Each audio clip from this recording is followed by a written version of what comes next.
Assalamualaikum dan salam sejahtera. Nasi lemak, lontong, char kway teow maupun roti canai menjadi antara sarapan pilihan rata-rata rakyat Malaysia. Walaupun hanya makanan, namun ia jelas menunjukkan penerimaan pelbagai kaum dan budaya di negara ini sejak merdeka. Bagaimana selera kita boleh disesuaikan, begitu juga seharusnya interaksi kita sesama kaum. Sedar atau tidak, sikap toleransi, bertolak ansur dan hormat menghormati menjadi penguat di antara kita. Ikuti laporan ini. Malaysia, hampir 34 juta rakyatnya. Sejak 1957, tarikh keramat merdekanya Malaysia sehingga kini, pelbagai cabaran dilalui setiap kita dalam membangunkan sebuah negara merdeka dan berdaulat.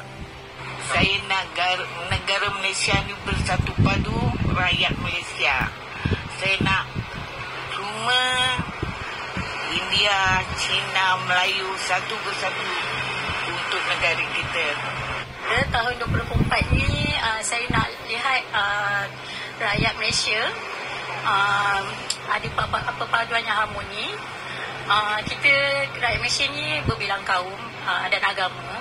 So saya harap tak ada isu lagi yang pergaduhan ataupun isu-isu yang kita tak nak lihat lah. Dari tragedi 13 Mei 1969, rusuhan, cerobohan di Lahad Datu, kemelut politik sehinggalah pandemik COVID-19, semangat perpaduan yang digenggam erat sejak dahulu menjadi kekuatan Malaysia sehingga disegani dunia. Kalau kita lihat pilihan raya 2018, ada lebih kurang 16 pilihan raya seluruh dunia. Saya pun melihat tidak ada satu pilihan raya yang tidak ada keganasan, kecuali Malaysia. Mengapa? Kerana kita telah sedar keganasan tidak membawa apa-apa. Kita berbeza, tak dapat dinafikan. Perbezaan itu dikukuhkan oleh kerana perbezaan agama dan perbezaan demografi 60% lawan 40% lawan 20%. Kita tidak ada jalan lain. Kita kena mencari jalan untuk bersetuju dan untuk bersetuju dan bersetuju. Kalau tidak bersetuju, kita nyatakan tidak bersetuju. Itulah saja yang saya fikir jalan dan masa depan Malaysia. Kerana saya tengok inilah yang membawa kejayaan yang menyebabkan orang puji.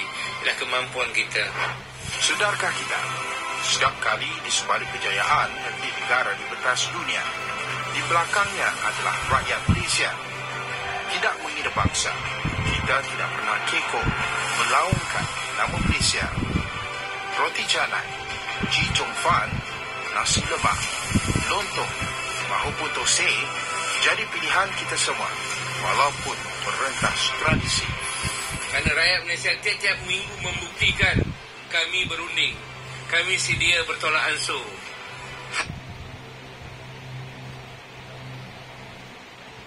Pegangan kami. Jadi ini penting pada saya. Itu yang saya katakan kesepaduan. Kesepaduan tu agree to agree, agree to disagree.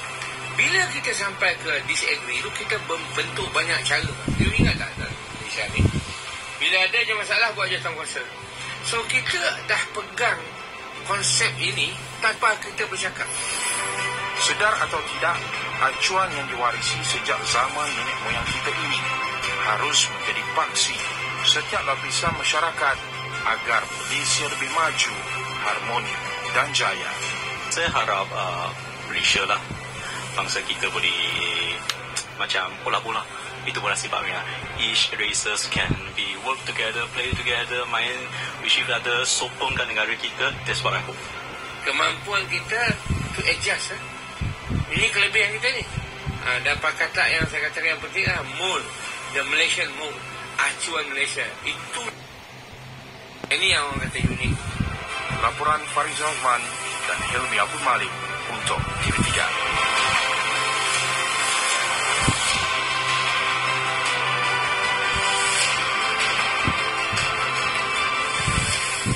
Ikan patin yang sinonim dengan negeri Pahang kekal sebagai khazanah yang menyumbang kepada ekonomi dan sektor pelancongan di negeri itu. paling istimewa ialah spesies patin buah Sungai Tembeling di Taman Negara Jerantut yang juga sebahagian lembangan Sungai Pahang. Keunikan patin buah asli dan harganya yang bercecah ratusan ringgit sekilogram juga menjana rezeki kepada nelayan darat dan pengusahanya. Kita dengar kepada laporan bersama wartawan Fazli Ahmad. Sungai Tembeling antara destinasi bendungan utama negara. Aliran deras sungai ini membawa bersama limpahan rezeki bagi penduduk perkampungan tradisi di Taman Negara. Penduduk yang mahir selok-beloknya juga tahu lubuk berbagai spesies ikan patin seperti patin muncung, patin lawang dan patin buah, iaitu keluarga ikan patin paling mahal. Ismail Abdullah Zawawi, antara nelayan darat di Kuala Tahan yang kental meraih rezeki di Sungai Tembeling sejak 20 tahun lalu. Seawal jam 7 pagi setiap hari, Ismail mudik di sungai memeriksa ikan tersangkut pada aran. Ia kaedah tradisi menangkap ikan menggunakan tali diikat pada batu sebagai pemberat untuk melawan arus deras disambung tali kail dan mata pancing dengan umpan. Biasa yang 2 kilo, 3 kilo macam tu dah. Paling besar pun saya dapat 16 kilo ikan patin buah. Ikan baung pelulang, ikan kenerak. Selain patin, berbagai jenis ikan lain seperti baung kelulang, baung kenerak, jelawat kerai dan kelah turut jadi buruan. Istimewa ikan liar rasanya berbeza berbanding ternakan ikan sangkar.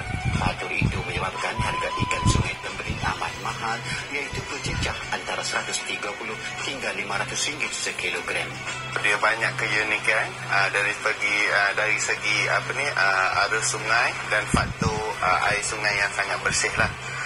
Itu faktor utama kenapa ada keunikan bagi ikan original patin Sungai Tembeling. Nelayan juga menggunakan kaedah memancing atau menjala. Lazimnya ikan Sungai Tembeling ada peminat dan pelanggan tetap dari seluruh negara yang tahu rahsia keenakannya. Bagi pelancong tempatan atau luar negara, lazimnya menjadikan Temeloh yang terkenal dengan jolokan bandar ikan patin sebagai destinasi persinggahan. Secara tradisional, berbagai jenis sajian masakan ikan patin menyerahkan boleh disediakan. Selain daripada patin tempoyak, boleh masak bakar pais tempoyak. Itu pun kalau dicampur dengan daun kadok, daun serai, dia punya aroma berbalut dengan daun pisang memang sangat wangi, memang sangat sedap. Al-Sultan Abdullah juga sering mencebar duli ke Temeloh dan berkenan singgah bersantap di restoran menyajikan juadah tradisi masakan ikan patin. Ketika ini sudah dikesan ikan pemangsa iaitu ikan baung ekor merah yang diseluruh dari Sungai Mekong, Vietnam, dikesan di Sungai Pahang yang terletak tidak jauh dari Sungai Tembeling ini. Dan kedudukan ikan itu mungkin memberi kesan kepada pelbagai spesies ikan yang ada di Sungai Tembeling ini. Justru pihak berkuasa perlu mengambil inisiatif memastikan ikan pemangsa itu tidak mencerobohi Sungai Tembeling ini dan pada masa sama mengambil usaha untuk membiak pelbagai spesies ikan yang menjadi identiti ataupun warisan negeri Pahang ini dapat dipertahankan. Fazli Ahmad, TV3. Yang di-Pertuan Agong Al-Sultan Abdullah Riyatuddin Mustafa Billah Shah dan Raja Pemaisuri Agong Tunku Azizah Aminah Manmunah Iskandaria hari ini mengadakan kunjungan ke Media Prima Berhad. Ketibaan Sri Perdana Baginda berdua ke Sri Pentas, Bandar Utama Selangor disambut pengerusi Kumpulan Media Prima Berhad, Datuk Seri Syed Hussein Al-Junid, Pengarah Urusan Media Prima Berhad, Rafiq Azali, serta Pengurusan Kanan Media Prima. Baginda berdua kemudian diberi taklimat korporat oleh Pengarah Urusan Kumpulan Media Prima, Encik Rafiq Razali.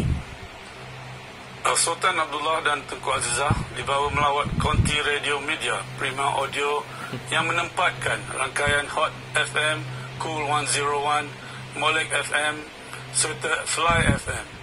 Baginda berdua turut bersiaran ke udara bersama beberapa penyampai radio Hot FM. Sultan Abdullah dan Tunku Azizah kemudiannya singgah di Studio A untuk meninjau set buletin utama. Sejarah terlakar apabila Sultan Abdullah dan Tunku Azizah memperlihatkan bakat sebagai penyampai berita. Macam muka kenal je ni. Ya, macam kenal.